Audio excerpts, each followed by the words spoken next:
A single moment can open a door no one knew was there. Inside the ballroom of the Glass Manor, light spilled from chandeliers like liquid gold, rippling across polished marble and mirrored glass.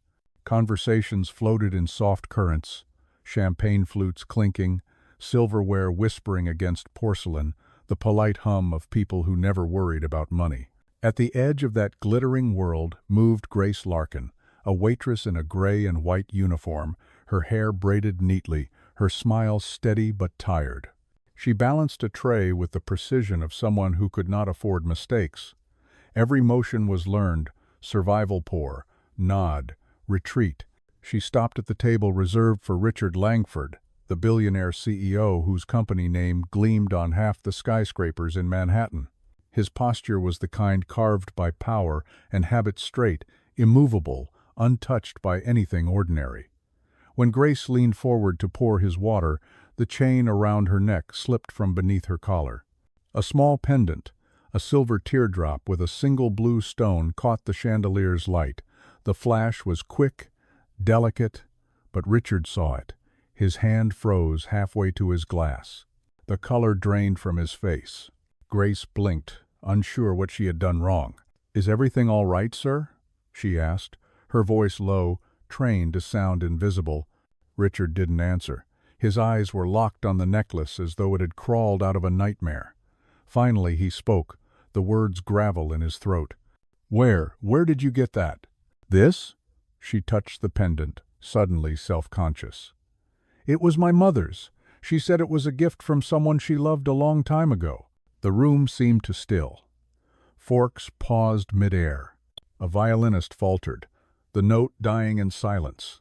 Richard leaned closer, the authority in his tone cracked by something raw. "That necklace," he said slowly, "it was my daughter's." Grace felt her stomach drop. "Your daughter?" she echoed, barely a whisper. He reached out, not touching, just hovering near the pendant as though afraid it would vanish. The fine lines around his eyes tightened. "She died 20 years ago," he murmured, voice shaking. "And that necklace was buried with her." "Oh, were?" Gasps rippled through the nearby tables. Grace stumbled a step back, heart pounding so hard it hurt. The words made no sense. Her mother, Clara, had never spoken of a billionaire or a lost child. Behind them, the world of polished glass and quiet elegance had fallen into an impossible hush. And in that silence, Grace realized the thing glinting against her skin wasn't just a piece of jewelry. It was the beginning of a truth that could shatter everything she thought she knew.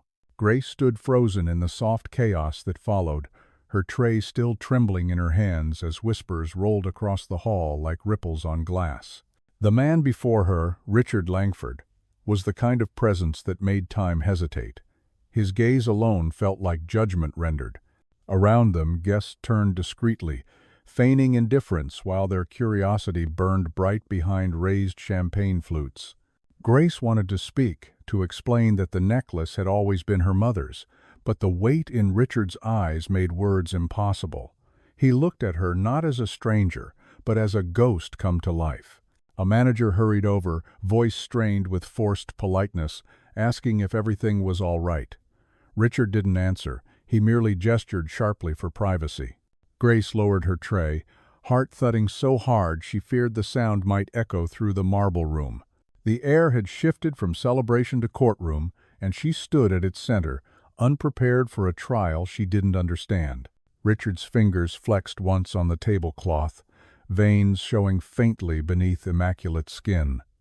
"Who was your mother?" he asked, each word deliberate, as though he were walking across thin ice. "Clara Larkin," Grace managed, the name small against the grandeur of the room. "She passed away 3 years ago." Richard's composure cracked. He leaned back slowly, breath unsteady, eyes darting toward some invisible point beyond her shoulder. "Clara," he repeated, almost reverently, as if tasting a memory too painful to swallow. The sound of her mother's name in his mouth felt wrong, intimate and terrifying all at once. Grace wanted to ask how he knew her, but he was already standing, pulling a handkerchief from his pocket like a man trying to hold himself together. Guests murmured again. Somewhere, a glass shattered. The sound jolted Grace back to motion. She took a step forward, whispering, "Sir, please, you're mistaken. My mother was no one important." Richard's eyes flicked to hers sharp, assessing the gaze of a man used to detecting lies. "No one important?" he said softly. "Your mother once meant everything." He turned then, shoulders stiff, signaling for his assistant. The woman approached, professional mask unbroken, though her eyes betrayed the same confusion spreading through the crowd. "Find out everything about her," Richard ordered quietly, his voice a thread of steel wrapped in grief. "Clara Larkin, Queens, maybe Brooklyn, 25 years ago." The assistant nodded, already tapping notes into her phone. Grace felt her pulse climbing into her throat. "You can't just—" she began, but he cut her off with a raised hand. "Miss Larkin, you don't understand," he said. "That necklace was custom-made. Only one ever existed. I designed it myself." His voice wavered on the last word, as though he hadn't meant to reveal so much. "For my daughter Emily. It was buried with her in Rosewood Cemetery." The chandelier light flickered, catching on the pendant at her throat, scattering blue reflections across his face. For a moment, Grace thought she saw tears in his eyes, though it was gone before she could be sure. Her mind spun through impossible explanations, coincidence, forgery, family myth, but each dissolved under the certainty in his tone. "It can't be the same one," she whispered. "My mother said it was a gift, but she never said from whom." Richard's jaw tightened. "Then she lied to protect you," he said quietly, almost gently, "or to protect herself." The statement landed like a blow. Grace stepped back, clutching the pendant as if it might shield her from whatever truth he was about to unleash. The room was watching them now, investors, socialites, board members, all pretending this was still a dinner, not a reckoning. "Please," she said, voice breaking, "my mother wasn't part of your world. She worked 2 jobs. She had a daughter," Richard interrupted, his tone unreadable. "And so did I." The implication hung between them, heavy and unspoken, until it felt like the air itself might shatter. He finally turned away, signaling to security that the event was over. "Leave your information with my office," he told her, without meeting her eyes. "We'll speak privately."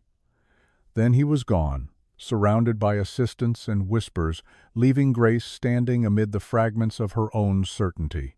When she finally stumbled into the quiet corridor outside the ballroom, her reflection caught in a tall, mirror-pale face, shaking hands, the small pendant gleaming against her uniform. The sight of it made her nauseous.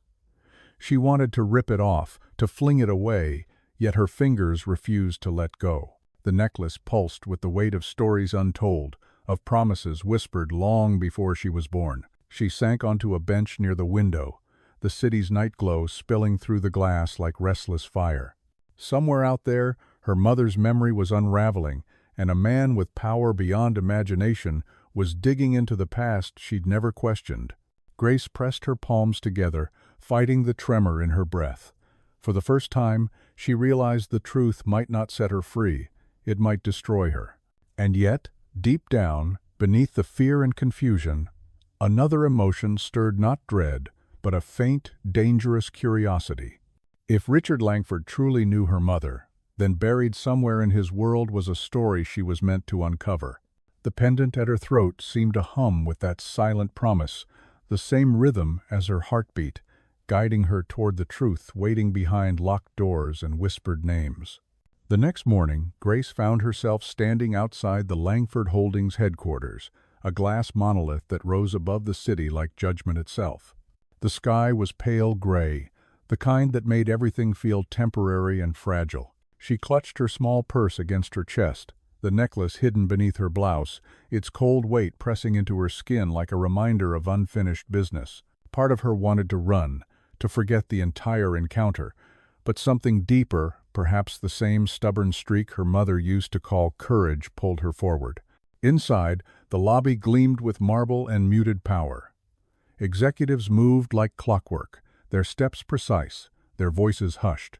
Grace felt invisible again, the way she used to during endless shifts at the restaurant. Only now, invisibility felt like armor. She approached the front desk, introduced herself, and within minutes, an assistant with sharp eyes and a practiced smile led her into a private elevator. No small talk, no curiosity, just silence and the soft chime of ascending floors. When the doors opened, Richard Langford was already waiting by the window of a minimalist office that overlooked all of Manhattan. The morning light washed his face pale, erasing the authority he had worn so easily the night before.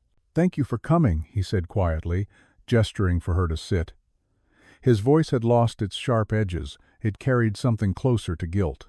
Grace sat opposite him, her back straight, hands clasped tightly in her lap. "I didn't sleep," he began.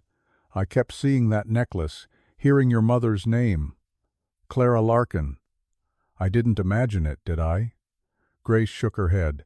"She never mentioned you," she said, each word careful, deliberate. "Only that she once worked for a company downtown, before I was born." Richard looked down at his hands, the silence stretching between them like an open wound. "I met Clara 25 years ago," he said finally, the confession heavy in the air. "She worked as my personal assistant. Smart, kind, fearless, in ways I wasn't. My family, they didn't approve. They called her a distraction, so I ended it. Or at least, I thought I did." His eyes lifted to Grace's face, searching for something: anger, disbelief, forgiveness, but she gave him none. "My mother told me my father died before I was born," Grace said softly. "She never spoke of anyone else." Richard nodded, eyes glistening. "She was protecting you from my world," he said, "from people who would have buried her alive, just to keep our name untarnished." His voice cracked on the last word, and for the first time he seemed smaller than the empire he'd built. Grace's heart pounded. She wanted to deny it, to cling to the safe version of her past where her mother had been simply unlucky, not a secret lover to a billionaire. But the pendant against her chest burned with the truth. "If what you're saying is true," she whispered, "then why didn't you come for us?"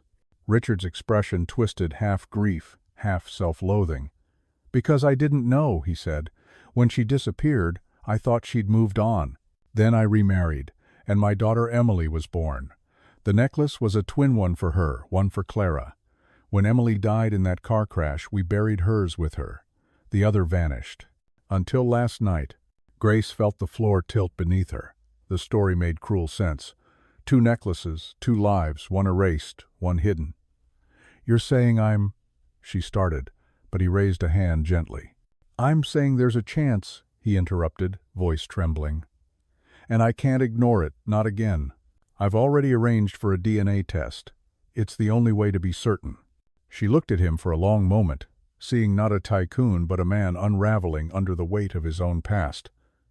"And if I am?" she asked quietly. "If I'm your daughter?" Richard's gaze hardened slightly, but not with cruelty, with resolve.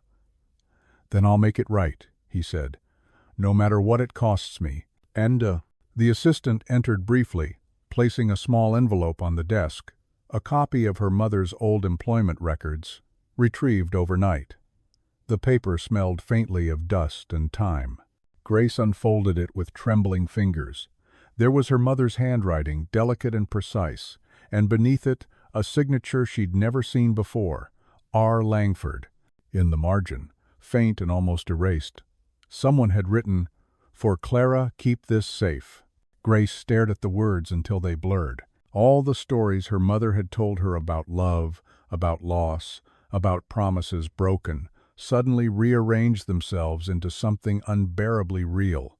She wanted to cry, but the tears wouldn't come. Instead, she folded the paper carefully and looked up. "I don't want your money," she said, her voice steady. "I just want to know who she really was to you." Richard hesitated, then nodded. "She was the only person who ever saw me before the world did," he said, "and I was too much of a coward to hold on to her." The honesty in his tone felt like a door cracking open. Grace could almost see the younger man behind the suit, the one her mother might have loved. For a long moment, neither spoke. The city stretched out behind him, endless and glittering, a landscape of glass and gilt. Grace rose slowly, the pendant catching the morning light once more. "If you want the truth," she said quietly. "Then you'll have to face what you buried with her." Richard's lips parted, but no sound came. Grace turned and walked toward the elevator, her footsteps echoing softly against the marble floor. Each step felt heavier, but also clearer.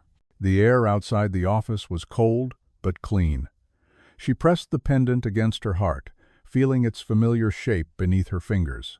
Somewhere between her mother's silence and Richard Langford's confession lay a truth that belonged to her alone. And as the elevator doors closed, Grace finally understood that this was no longer about inheritance or revenge. It was about reclaiming a story that had been stolen before she ever had the chance to tell it. The days that followed felt like fragments of a dream Grace could not wake from. Each morning, she rose before dawn and walked the length of her tiny queen's apartment, tracing her fingers across the chipped window frame as though grounding herself to the life she still understood. Yet everything around her seemed altered, the city's noise sharper, the air heavier, and the weight of the necklace against her chest almost unbearable. At the restaurant, she moved through her shifts with mechanical grace, her smile a mask that barely held against the tremor beneath. Every glass she polished, every polite exchange with a guest, felt like pretending to be someone who no longer existed. Rumors had already begun to swirl among the staff. They whispered about the night the billionaire froze in front of her, about how the entire dining hall had gone silent, as if God himself had entered. Some said she was being sued, others that she was about to inherit half of Manhattan. Grace ignored them all, but inside, her thoughts churned with dread and reluctant wonder. Richard Langford had not contacted her since their meeting, yet his absence spoke louder than words. She sensed movement in the background, unseen gears turning, gathering momentum towards something inevitable. Late one afternoon, as she was cleaning the corner booth, the restaurant manager approached with an envelope. His usual brisk confidence faltered when he met her eyes. "This came for you," he said. "Hand delivered, no return address." She wiped her hands on her apron and opened it carefully. Inside was a single folded card embossed with the Langford crest, an interlocking L and R framed by laurel leaves, and beneath it a handwritten note in clean, deliberate script. "Meet me tonight at Rosewood Cemetery, near the North Gate. I think you deserve the truth." For a long moment she stood still, her heart hammering against her ribs. The name Rosewood struck like thunder, the place where his daughter, the other girl with the same necklace, had been buried. The idea of meeting him there, among the ghosts and regrets of his past, chilled her more than the November air ever could. And yet she went, because curiosity was stronger than fear, and because deep down she already knew running would not stop what was coming. The cemetery was vast and quiet, its iron gates creaking as she pushed them open. Frost glimmered faintly on the headstones, and the trees stood skeletal against a bruised sky. She followed the winding path until she saw him. Richard, dressed not in his immaculate suit, but in a dark coat, his posture heavy, his hands bare. He looked older than before, stripped of the armor of wealth and power, a man standing naked before memory itself. "You came," he said softly when she approached. His breath fogged in the cold air, his eyes fixed on a small marble grave near his feet. The name etched into it read Emily Langford, beloved daughter. Beside the stone, half buried in frost, lay a bouquet of pale lilies. Grace stopped a few feet away, unable to find her voice. The silence between them stretched until it became unbearable. Richard finally turned, his expression solemn but tender.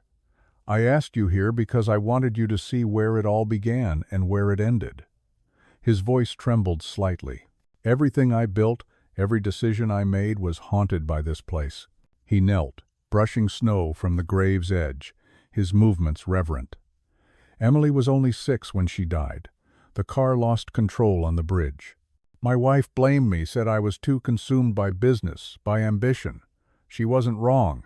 Grace's throat tightened, the cold stinging her eyes. "And my mother?" she asked, the words a thread of breath.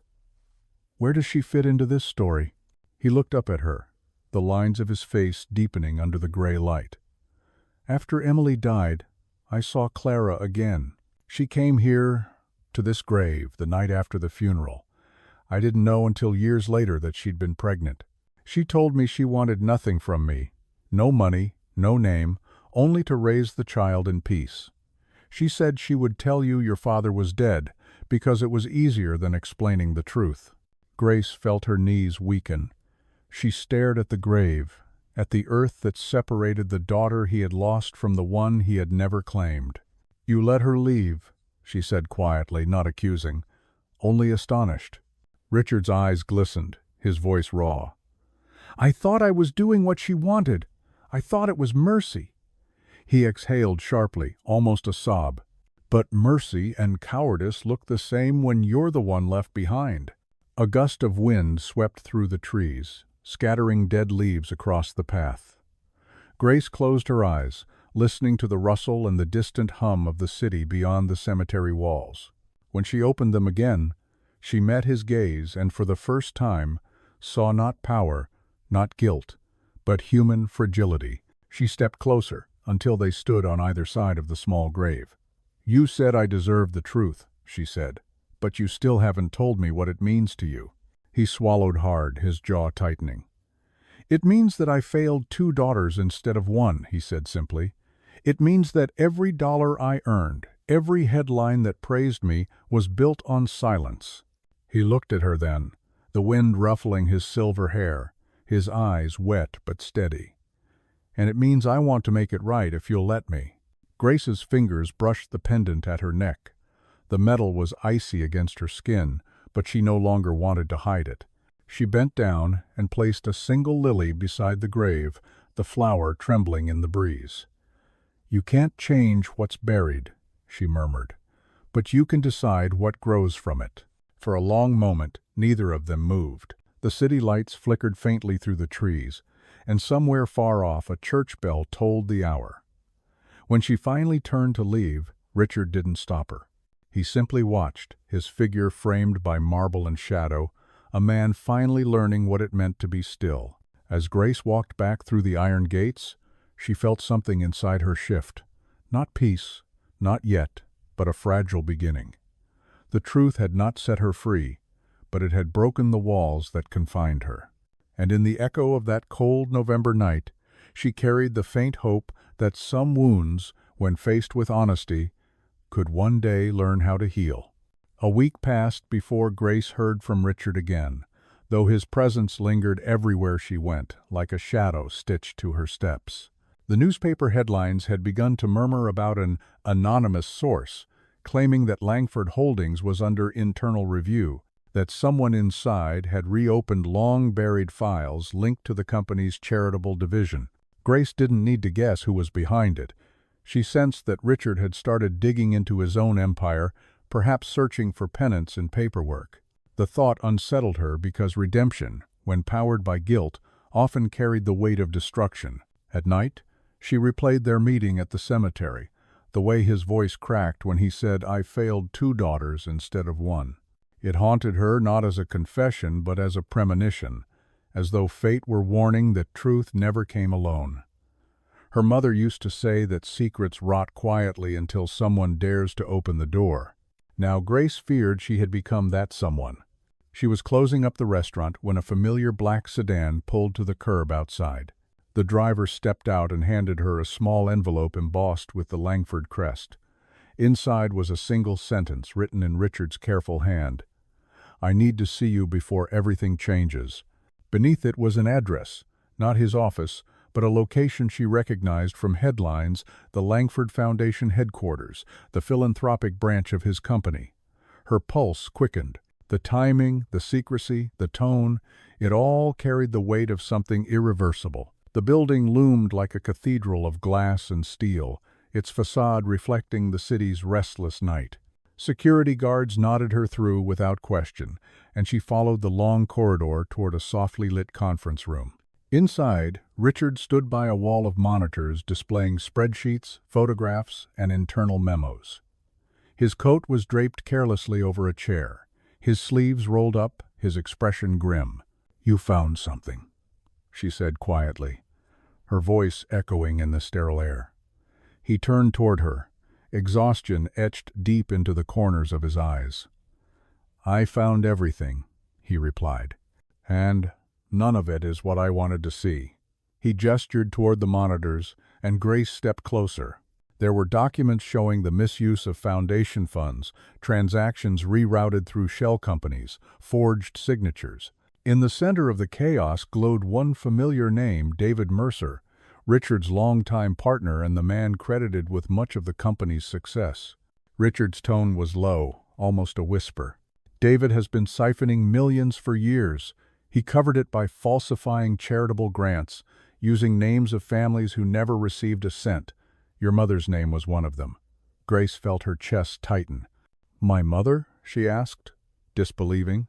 "She was just a waitress. She didn't." "She was a symbol," Richard interrupted. "A name he thought no one would ever check. He must have seen it somewhere, maybe on an old list, maybe from me. He used her memory to launder money." The words landed like blows. Grace looked at the screen, at her mother's name linked to dates and amounts that made her dizzy. "Why are you showing me this?" she demanded, her voice trembling with both fury and fear. Richard exhaled, rubbing his temples. "Because I need to end it, and I can't do it alone. David has friends in every corner of the board. If I go after him, he'll destroy what's left of my reputation before I can prove anything. But if you go public with this, as the woman whose mother's name he exploited, he can't silence you." Grace stepped back, the room spinning. "You want me to become your weapon?" she said bitterly. "To fix your mistakes again?" His eyes lifted to hers, raw and unguarded. "No," he said. "I want to give your mother justice, and I want to earn your forgiveness, even if I never get it." The sincerity in his voice cut through her anger like light through smoke. Still, she hesitated.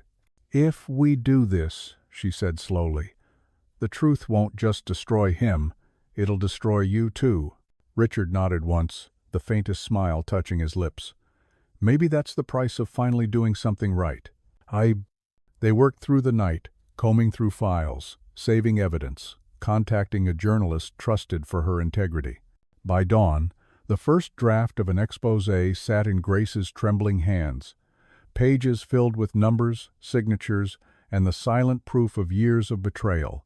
As sunlight broke across the skyline, she looked at Richard and saw a man transformed, weary, unshaven but lighter, as if he had finally stopped running from his own shadow. When the article went live 3 days later, the city erupted. Langford Holdings stocks plummeted. The board called emergency sessions, and David Mercer vanished from public view. But amid the chaos, another headline emerged. "Waitress exposes corporate scandal tied to late mother's name."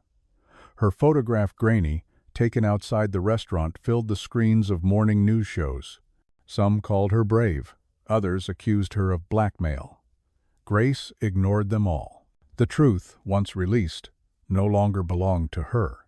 That evening, she returned to Rosewood Cemetery. The November air was sharper now, scented with rain and cold earth. She knelt by Emily's grave, tracing the engraved letters with gentle fingers. "It's done," she whispered. He told the truth. She didn't know if the dead could forgive, but the silence around her felt softer, almost approving.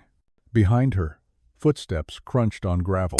She turned to see Richard approaching slowly, his face pale but calm. "You did what I couldn't," he said. "You turned pain into something honest."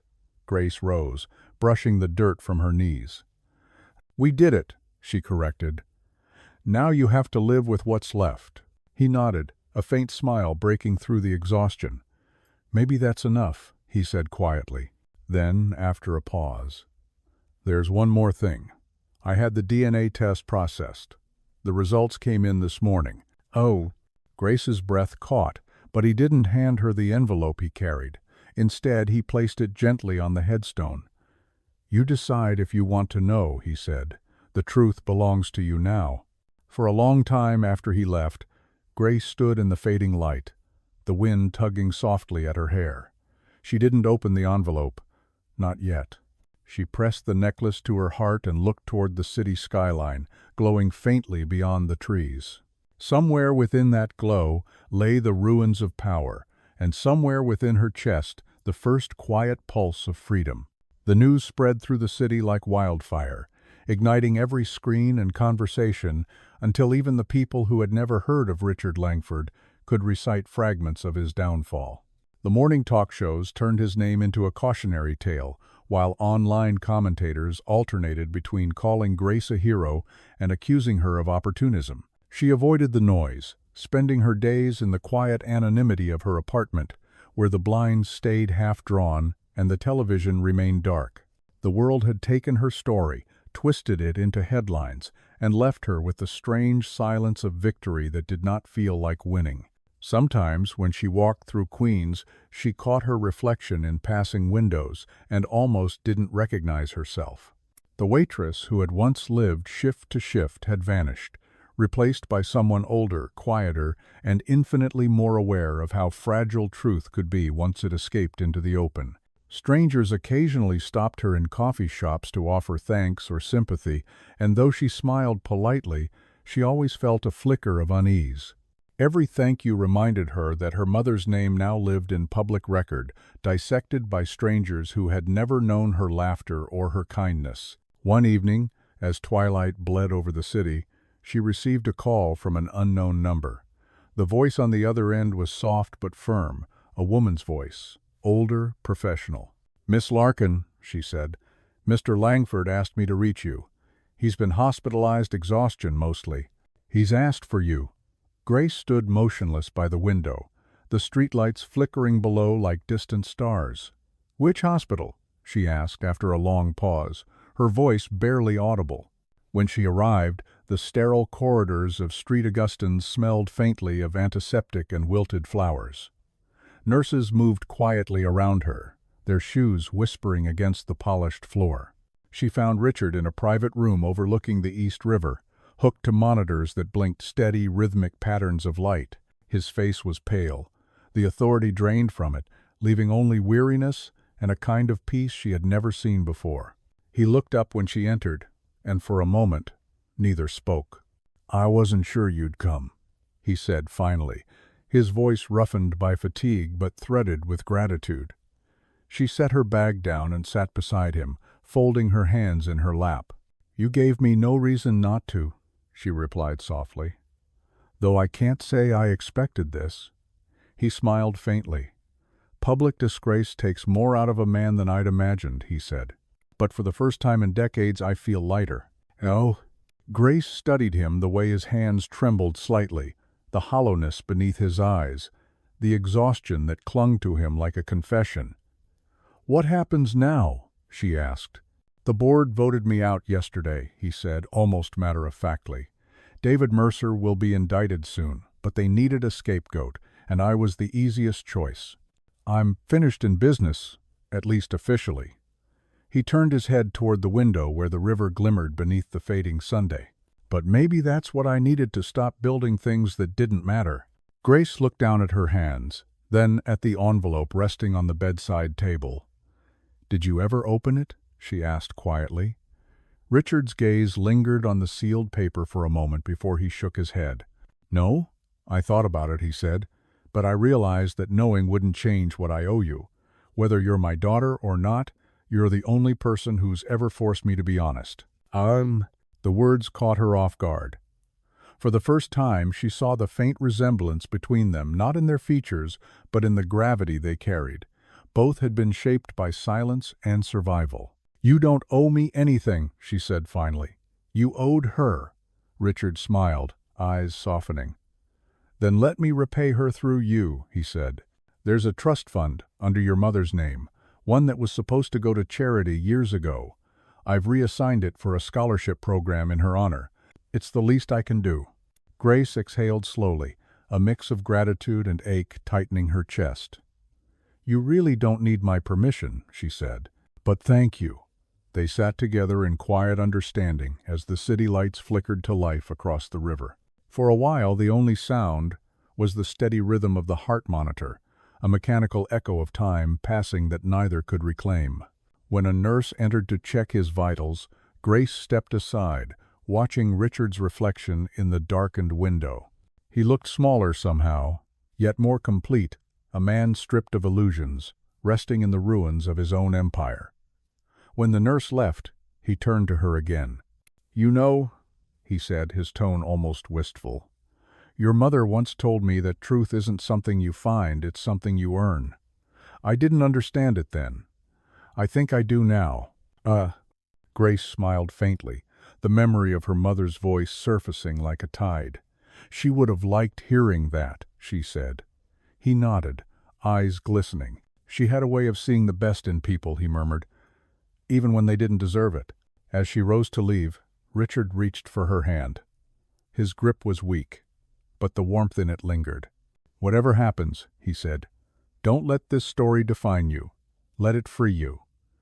Grace nodded, unable to trust her voice. She left the room quietly, her footsteps muffled against the sterile floor. Outside, the night air carried a hint of rain, cool and clean. She walked along the riverfront, the city glittering like scattered glass across the dark water. For the first time in months, she didn't feel haunted by questions. The envelope remained unopened in her purse, but she no longer feared what it might say. Some truths, she realized, lived not in names or bloodlines, but in choices, in the quiet courage of doing what her mother once did, standing firm, even when the world demanded silence. As the rain began to fall, she tilted her face upward and let it wash over her. The necklace at her throat gleamed faintly beneath the streetlight, no longer heavy, no longer a secret, just a story that had finally found its ending. Winter came early that year, and with it a kind of stillness that felt both heavy and merciful. Snow blanketed the city in quiet, softening its usual noise and fury into something fragile, something almost sacred. Grace walked the streets with her coat pulled tight, the cold stinging her cheeks, each breath turning to mist that vanished before her eyes. It had been months since the scandal, months since she'd last seen Richard, and though time had dulled the sharpest edges of it all, the weight of everything they had unearthed still lingered in the corners of her mind. The world had moved on as it always did, but she was still learning how to live in the echo of truth. Her life had changed in subtle ways she couldn't have predicted. Strangers no longer whispered her name when she entered the restaurant because she didn't work there anymore. After the foundation scandal broke, she'd left her apron folded on the counter and never returned. Instead, she found work as an assistant for a local community center, helping young women apply for scholarships and navigate the same maze of debt and doubt she had once known so well. The first scholarship awarded under the Clara Larkin Fund went to a girl from Brooklyn who wanted to study linguistics. Grace couldn't help but smile at that. Her mother would have loved the symmetry of it. Every Friday, she visited Rosewood Cemetery, brushing snow from the twin graves, Clara Larkin and Emily Langford. Two names bound by a history neither had chosen, two women who had unknowingly shaped the lives of the same man. Grace often brought white lilies, her mother's favorite, and sometimes a single crimson rose for the child she'd never met. She didn't speak much while she was there, only a quiet prayer or a few whispered words of gratitude. The silence between the graves always felt like an understanding, a peace earned through suffering. One gray afternoon she found Richard waiting by the gate, leaning on a cane, his breath visible in the icy air. He looked older, more fragile, but there was light in his eyes, a kind of calm acceptance she hadn't seen before. "You shouldn't be out in this cold," she said, pulling her scarf tighter. He smiled faintly. "The cold's not so bad," he replied. "It keeps me honest." And they walked together in silence until they reached the graves. He stood between them for a long moment, his eyes tracing the names carved into the stone. "It took me too long to learn what mattered," he said finally, "but standing here, I think I understand what Clara wanted all along." Grace looked at him, her breath misting in the air. "And what was that?" she asked softly. He smiled, the expression both weary and tender. "She wanted her child to grow up free from my mistakes. She wanted you to become everything we weren't brave enough to be." They stood like that for a while, two people bound by truth rather than blood, their shadows stretching across the snow. "The foundation's rebuilding," he continued quietly. "Under new leadership this time, I kept my promise. The scholarships are funded, the records are public, And your mother's name is on every wall. I thought you should know." Grace nodded, her throat tight with emotion. "Thank you," she said, "not for the money or the charity, but for remembering her." He turned to her then, his gaze steady. "I couldn't forget if I tried," he said. "Some memories are the price of redemption." The wind rose around them, carrying with it a flurry of snowflakes that danced in the pale light. Grace closed her eyes for a moment, letting the sound of the wind fill the space between them. When she opened them again, Richard was watching her with something like pride. "What about you?" he asked. "Do you ever think about opening the envelope?" She smiled faintly, shaking her head. "No," she said. "I used to think I needed answers. Now I think I just needed peace. Whether I'm your daughter or not doesn't change who she was or who I am." He nodded slowly, his breath unsteady, but his eyes warm. "You sound like her," he said. "Same strength, same mercy." She glanced at him, her voice gentle. "Then maybe that's enough proof for both of us." They parted at the gate as the sun dipped low behind the skyline, turning the snow into liquid gold. Grace watched him walk away, his cane tapping softly against the frozen path, his figure small against the fading light. For the first time, she didn't feel the ache of unfinished business pressing against her chest. What remained between them was not silence or guilt, but understanding, a fragile bridge, built too late perhaps, but built all the same. That night, back in her apartment, she lit a single candle by the window and placed the unopened envelope beside it. The flame flickered, its reflection shimmering in the glass, and for a moment she imagined her mother's hand over hers, steady and warm. Outside, snow continued to fall, soft and relentless, wrapping the city in a hush that felt almost sacred. Grace whispered into the quiet. Not to the past, but to whatever future awaited her. "We're all right now, Mom," she said. "You can rest." The candlelight trembled gently, as if in response, and she smiled through the blur of tears. The necklace lay on the table beside her, gleaming faintly in the glow. No longer a relic of pain or secrecy, but a small, enduring reminder of everything she had lost and everything she had found. As she turned off the light and watched the snow drift beyond the window, she thought of how truth had begun as a weapon and ended as a prayer. Somewhere, in the stillness of that winter night, she felt her mother's presence not as a ghost, but as a quiet certainty, the echo of a love strong enough to outlast guilt, grief, and even time itself. And for the first time in her life, Grace Larkin slept without dreams. Spring crept into the city like a secret whispered under the breath of winter, softening the skyline and thawing the silence that had long clung to Grace's world. The streets of Queens bloomed with color again, trees stretching toward sunlight, and even the air smelled of new beginnings. Yet for Grace, renewal did not come easily. It lingered like something she had to earn slowly, deliberately, one unshaking breath at a time. Each morning she walked the same route to the community center, passing the corner cafe where she used to refill her mother's coffee mug before school, and every morning she reminded herself that healing was not a single moment of clarity, but a series of quiet choices to keep living despite what the past had taken. The center was bustling that afternoon, filled with the noise of possibility laughter, typing the murmur of students rehearsing scholarship essays aloud. Grace sat at her desk reviewing applications, her fingers tapping gently over the name, the Clara Larkin Fund, embossed at the top of each form. The program had grown faster than anyone expected, funded not only by Richard's restitution, but by dozens of anonymous donors who claimed they'd been moved by the story of a waitress who made the powerful listen. Grace rarely corrected them. The truth behind those headlines was too complicated to fit into the space of a quote or an interview. What mattered was that somewhere, a girl who thought the world had forgotten her was now being given a chance to prove otherwise. Near noon, a knock sounded at her office door, a soft, hesitant rhythm that carried the familiarity of someone who didn't quite know if they were welcome. When she looked up, Richard stood there, dressed simply in a navy coat and scarf. No entourage, no aura of untouchable authority. His cane rested against the doorframe, and though his movements were slower now, his eyes carried a steadiness that seemed hard-earned. "I hope I'm not intruding," he said, voice low. "You're busy saving the world." Grace smiled faintly and gestured for him to sit. "Just a small corner of it," she replied. He looked around the office, studying the photographs on the walls, smiling students, volunteers, newspaper clippings.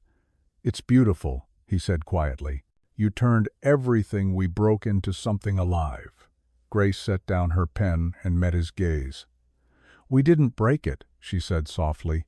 "We just found it that way." For a while they sat in silence, the sunlight drifting across the floor like gold dust. Finally, Richard reached into his coat pocket and pulled out a small velvet box. "I wanted to give you this," he said. "It's nothing extravagant, just something that belonged to her." Grace hesitated before taking it, her pulse fluttering as she opened the lid. Inside lay a delicate gold ring, simple except for the engraving inside. "To Clara, with everything I had left." Her breath caught, and for a moment the room seemed to tilt. "I found it when I was going through the old house," he said quietly. "I should have given it to you long ago." Grace closed the box gently and held it between her palms. "Thank you," she whispered. "I think she'd want me to have it." He nodded, his voice breaking. "She'd be proud of you," he said. "I wish I could tell her that in person." Grace looked out the window at the children playing in the courtyard below. "Maybe she already knows," she said. "Maybe that's what this is her way of answering." They talked for a while longer, about small things, the weather, the city, how the world always seemed to find its balance no matter how much people tried to tip it. Before he left, Richard paused at the doorway, his expression uncertain. "There's something I've been thinking about," he said. "When my board voted me out, they offered me a settlement I never took. I don't need it, but the foundation could." Grace shook her head gently. "You've done enough," she said. "You've given back more than most people ever do." He smiled faintly. "It isn't about enough anymore," he said. "It's about meaning, and I think she'd agree with that too." "Oh." After he left, Grace sat quietly, turning the ring over in her hands. Outside, the city was alive again. The same city that had once ignored her, now carrying traces of her mother's name on plaques and pamphlets. Yet she felt no pride, no hunger for recognition, only a tender gratitude that the truth, once buried, had somehow transformed into something capable of giving life. That evening, she returned to Rosewood Cemetery.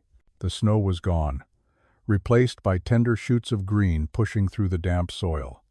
She knelt between the two graves and placed the ring between them, pressing it gently into the earth. "You're together again," she whispered, "and I'm all right now."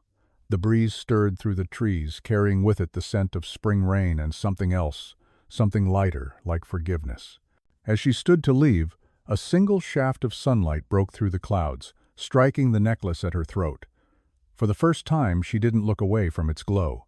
She let it shine, a thread of light connecting past and present, sorrow and redemption. Somewhere in the distance, church bells began to ring, not mournfully but with the quiet rhythm of renewal. Walking back toward the gate, Grace felt a sense of completion settle over her, not an ending, but a circle closing gently around itself. She thought of her mother's words, one she'd once dismissed as sentimental. "The truth doesn't destroy, Grace, it transforms." Now she understood. The truth had stripped away illusions, yes, but it had also made room for what could grow in their place: compassion, purpose, and the faint, unwavering pulse of peace. By the time she reached the street, the first drops of rain were falling, warm and soft. She didn't hurry. She simply tilted her face toward the sky and walked on, carrying with her the quiet conviction that life, however broken, still had a way of returning to grace. The rain that evening did not feel like an ending, but like a cleansing, soft and persistent, washing the city in silver light. Grace walked home beneath it without an umbrella, her steps unhurried, the rhythm of falling water steady against the pavement. She had stopped hiding from the rain months ago, stopped shielding herself from the things that hurt. Pain, she had learned, was just another form of memory. It faded slower when denied.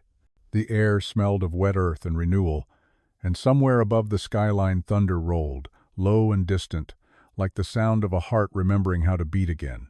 When she reached her apartment, the windows fogged from the warmth inside, and the hum of the city felt distant, softened by the storm. She brewed a cup of tea and sat by the window, watching headlights blur through sheets of rain.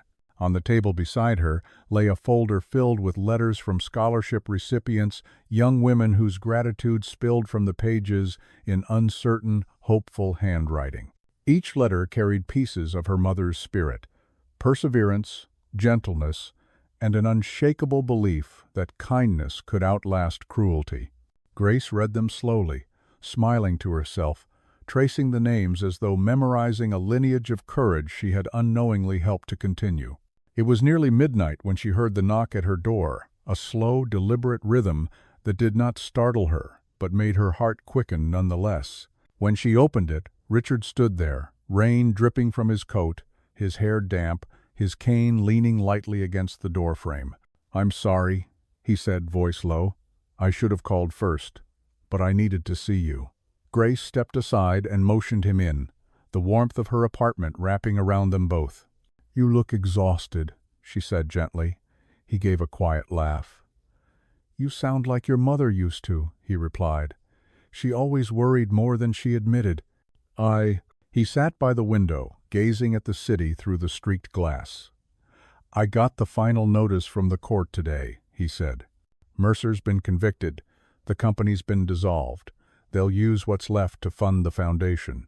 He paused, exhaling slowly. "It's over, Grace. All of it." She nodded, absorbing the words, though they landed heavier than she expected. "And you?" she asked softly. "What's left for you?" Richard smiled faintly, turning the question over in his mind before answering. "A small apartment downtown, a lifetime of apologies, and the strange luxury of starting again." He reached into his coat pocket and withdrew the familiar envelope, now slightly creased and weathered by time. "I never opened it," he said quietly, placing it on the table between them. "I realized I didn't need to. But maybe you do." Grace stared at it, the edges damp from his hands, the weight of its contents both unbearable and invisible. For months she had carried its twin in her own drawer, unopened, untouched, a quiet reminder that some truths chose their moment. Now, under the glow of the streetlight bleeding through the window, she felt that moment arrive. Her fingers trembled as she tore the seal. The paper inside was plain, the language clinical, a confirmation of what the heart already knew. She read it once, twice, then folded it neatly and looked up at him. "It says you're my father," she said, her voice steady, almost calm. Richard's shoulders sagged, relief and sorrow warring behind his eyes. "I suspected as much," he whispered, "but hearing it doesn't make it easier." Grace shook her head. "It's not supposed to," she said gently. "It just makes it real." For a while neither spoke. The rain eased outside, tapering into a quiet drizzle that painted the city in reflections. Richard looked at her with an expression she couldn't name, something between pride and grief. "I know I can't undo the years you lost," he said softly. "But if you'll let me, I'd like to be part of whatever years come next." Grace studied his face, the faint tremor in his hand, the weariness etched into every line. "You already are," she said finally. "You've given me back the truth. That's more than most parents ever manage." He smiled then, a real smile, small but unguarded. "Your mother would have been proud of you," he said. "Not because of what you exposed, but because of how you carried it with grace." She laughed softly, shaking her head. "She named me well, I suppose." They shared that laugh, quiet but genuine, and for a fleeting moment the room felt lighter, as if even the walls understood the fragile peace that had settled there. When Richard finally stood to leave, she walked him to the door. The rain had stopped completely, leaving the streets slick and gleaming beneath the lamplight. "You should get some rest," she said. He nodded, his eyes warm. "You too, Grace. You've earned it." Then he stepped out into the cool night, his cane tapping softly against the wet pavement. She watched until he disappeared around the corner, swallowed by the glow of the city he had once ruled and now merely inhabited. Back inside, Grace returned to her chair by the window. The city stretched before her, vast and indifferent, yet somehow less lonely than before. On the table, the DNA report lay beside her cup of tea, its truth no longer sharp but strangely gentle, like a wound finally closing. She thought of her mother, of Clara's laughter, of her quiet strength, of the way she had taught her to see beauty even in brokenness. For the first time, Grace felt that she had not just uncovered her mother's story but completed it. She opened the window slightly, letting the cool air flow in. The scent of rain mixed with the city's restless heartbeat, and in the distance, a faint dawn lightened the horizon. She whispered, almost to herself, "We're both free now." The words dissolved into the night, carried on the soft wind that brushed against her skin. Somewhere far away, church bells began to ring again, their echoes threading through the city like a benediction. Grace leaned back, eyes closing, and listened not to the noise of the world, but to the quiet rhythm of forgiveness, blooming where silence used to live. The morning after the rain, the city glimmered with that fragile brilliance that comes only after a storm, when sunlight catches every wet surface and makes even cracked sidewalks look briefly reborn. Grace stood outside the community center, watching the children chase one another through puddles, their laughter rising above the hum of traffic. Life had resumed its usual rhythm, indifferent and miraculous at once. Yet beneath that simple noise, something within her had shifted. An invisible weight she'd carried for years had finally begun to lift. The truth was no longer an open wound. It had become a scar, something she could live with and even learn to touch without flinching. Inside, the day unfolded quietly. There were calls to return, letters to sign, schedules to confirm. Grace moved through it all with a calm focus that surprised even her. The volunteers greeted her with easy warmth now, no longer with the cautious admiration that used to shadow their glances. The world had stopped calling her the waitress who exposed a billionaire, and had begun simply to know her as Grace Larkin, the director of a growing foundation that turned loss into opportunity. She preferred it that way. The work spoke louder than any story could. Later that afternoon, she stood by the window of her small office, watching the sky tint toward amber.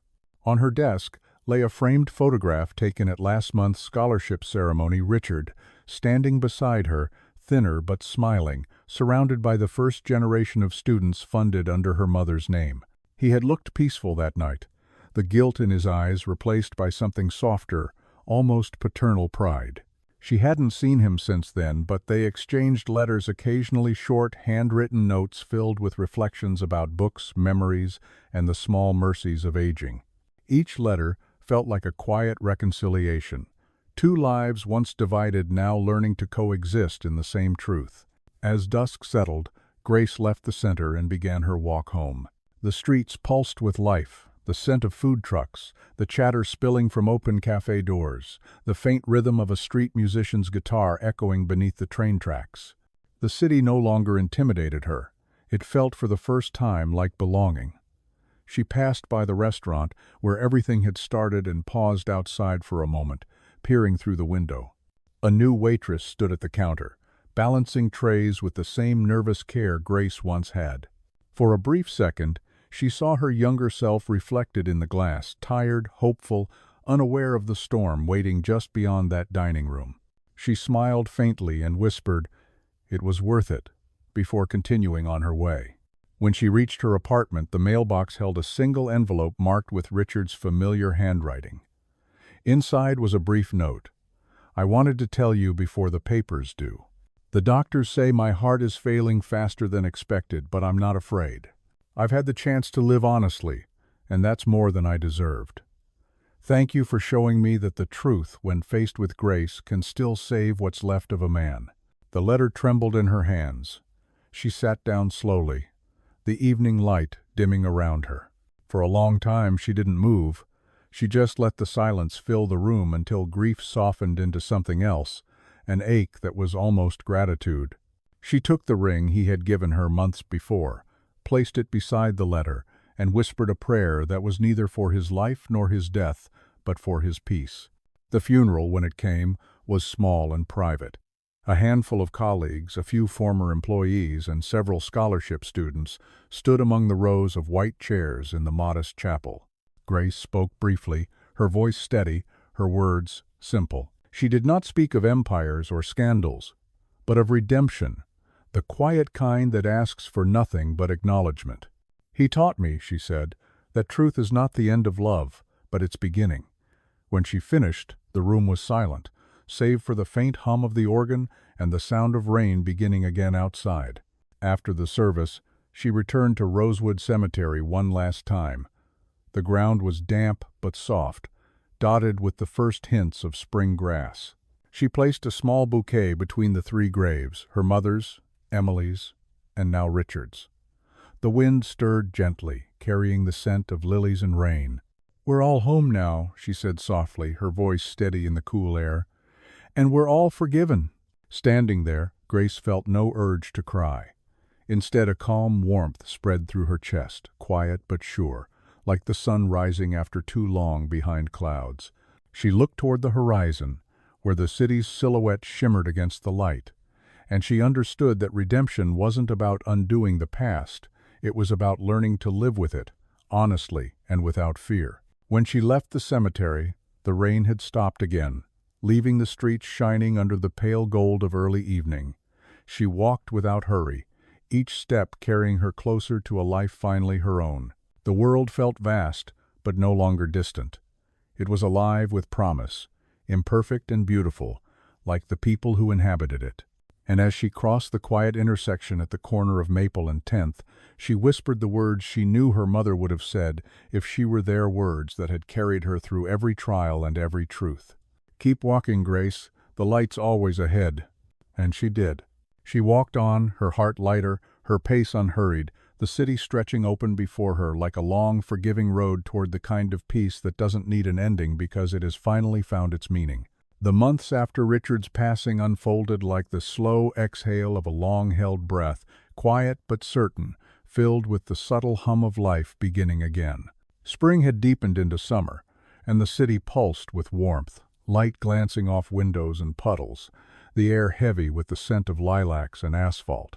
Grace's days had become a steady rhythm of work, letters, and reflection, a rhythm she had built from the pieces of what was left behind.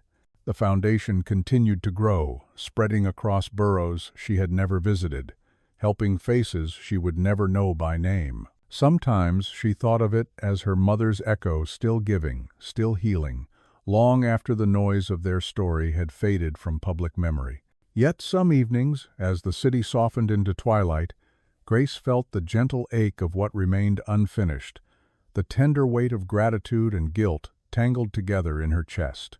She would sit by her window with a notebook and a cup of tea, the city lights flickering like fireflies below, and write letters she never intended to send. Letters to her mother, to Emily, to Richard, words she wished she had found sooner, words she hoped might still reach wherever they were now. "You were right," she would begin. "Truth hurts only when we fight it. Once we accept it, it becomes light." Her apartment had changed too, quietly mirroring the life she was learning to live. Where once the walls had been bare, now they carried small signs of belonging: a painting from one of the scholarship students, a photograph of the foundation's first graduating class, a pressed lily from Rosewood framed beside her mother's picture. The necklace still hung by the window, catching sunlight each morning, no longer heavy with memory but gleaming like a promise. She sometimes caught herself touching it before leaving for work, not out of habit but out of a quiet reverence for what it represented: truth, resilience, and the kind of love that survives its own mistakes. In June, the foundation organized its largest event yet, a scholarship gala held not in the city's glimmering hotels, but in a restored warehouse by the river. Grace had chosen the venue deliberately. Its brick walls and string lights felt more human than the marble coldness of the corporate halls she once feared. That evening, as the crowd gathered students, donors, teachers, and families, Grace stood near the stage, her heart beating with a mixture of nerves and calm pride. She wore a simple black dress and her mother's pendant, the blue stone glinting softly under the lights. When it was time to speak, she walked to the microphone, the murmur of conversation dimming into attentive silence. "This foundation," she began, her voice steady but warm, "was born not from wealth or legacy, but from the power of truth, the kind that costs something to speak." She paused, scanning the faces before her, young, hopeful, alive. "My mother taught me that kindness is the only inheritance worth protecting. A man who once lost everything taught me that redemption is not found in apologies but in actions. Tonight we honor both." Applause rose gently, not thunderous, but heartfelt, and in that moment Grace felt the quiet presence of those who had shaped her journey, her mother's compassion, Emily's innocence, Richard's repentance, all converging like unseen threads, pulling her toward peace. After the ceremony, as the crowd dispersed into laughter and photographs, one of the students approached her, a girl with bright eyes and trembling hands clutching a letter of acceptance. "Miss Larkin," she said shyly, "my mom said she wanted to thank you. She said people like you make the world feel fair again." Grace smiled, her throat tight with emotion. "Tell her the world is only as fair as we make it," she replied gently. "Now go make it better." Oh. Later that night, when the hall was nearly empty, she stepped outside onto the terrace overlooking the river. The city stretched before her, shimmering in reflection, the water carrying the lights in endless motion. A soft wind brushed her face, lifting a strand of hair, and for a fleeting second she thought she heard her mother's voice in it, a whisper more felt than heard. "You've done well, Grace. Let go now." Tears blurred her vision, but they did not burn. They felt clean, like rain over soil, making space for something new to grow. She leaned on the railing, breathing deeply, letting the hum of the river drown the last of her fears. Behind her, the sound of laughter from the students spilled into the night, bright and unguarded, echoing everything she had fought for. When she finally walked home, the streets were quiet, except for the occasional flutter of leaves and the distant rhythm of footsteps. She passed by the cafe where she and Richard had met once to discuss the foundation, and for the first time she smiled without sadness. The city no longer carried ghosts for her, it carried memories, gentle and luminous, stitched into every corner she had learned to love again. Back in her apartment, she opened her notebook one last time and wrote only one sentence before closing it for good. "Forgiveness is not forgetting. It's remembering without pain." She placed the notebook beside the candle on her windowsill, watching its flame dance against the glass. Outside, the skyline shimmered like a constellation reflected on water, endless and alive. Grace whispered softly to the night, "Thank you for finding me." And though no one answered, the wind that swept through the open window felt almost like a reply, a whisper of gratitude from the past itself. Finally at rest. The morning sunlight poured through the lace curtains, painting soft patterns across Grace's living room, the kind of light that made ordinary things, books, flowers, old photographs look almost sacred. The city outside was waking slowly, the hum of life faint but steady. And in that gentle rhythm, Grace felt the kind of peace she had spent years chasing but never fully believed she would find. Her apartment smelled faintly of coffee and fresh lilies, the same flowers she had brought to Rosewood just days before, and the stillness around her seemed to hum with quiet gratitude. She stood by the window for a moment, hands wrapped around a mug, watching the sun climb higher above the skyline like a quiet benediction on everything that had survived. She had dreamed of her mother the night before, not as a ghost or memory, but as something warmer, more present. In the dream, Clara had been standing behind the cafe counter where she once worked, wiping glasses and humming softly, the same melody she used to sing when Grace was little. When she turned, her eyes were filled with pride, not sorrow. She had said nothing, only smiled and nodded, as if to tell her daughter that it was finally time to rest. Grace woke with tears on her cheeks, but no pain in her chest, only that strange, light feeling of completion, like the last page of a book closing softly in her hands. That day, she walked to the small coffee shop on the corner, ordered her usual black coffee, and sat by the window where the morning light spilled across the table. She opened her notebook again, though this time not to write about loss or redemption, but to outline a new idea, a community space for storytelling, a place where ordinary people could share the small truths that shaped their lives. She wrote the title across the top of the page in deliberate strokes, The Glass Manor Project, a quiet nod to the restaurant where everything had begun, and the moment when truth first revealed itself through a glint of silver light. As she wrote, her phone buzzed with a message from one of the scholarship students, an excited note about their acceptance into graduate school, accompanied by a simple line that made her laugh through the tears. "Your mother would be proud of us," Grace typed back. "She already is." She put the phone aside and let the silence stretch, filling the space not with loneliness but with a strange, glowing contentment. In the afternoon, she visited the community center one last time before taking a short break. The halls were alive with laughter, the sound of footsteps, and the shuffle of papers, signs of a world moving forward without her constant hand.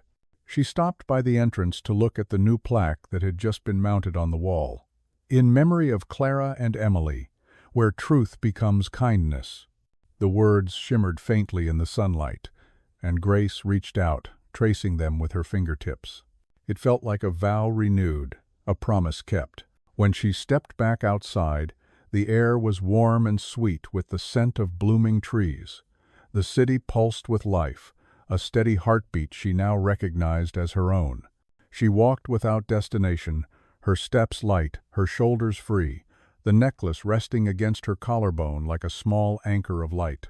At the corner, a busker played a soft tune on an old violin, and Grace paused to listen, the melody rising above the city's noise like a whispered prayer. As the sun dipped low and bathed the buildings in gold, Grace turned toward home. The street stretched before her, endless and open, shimmering with possibility.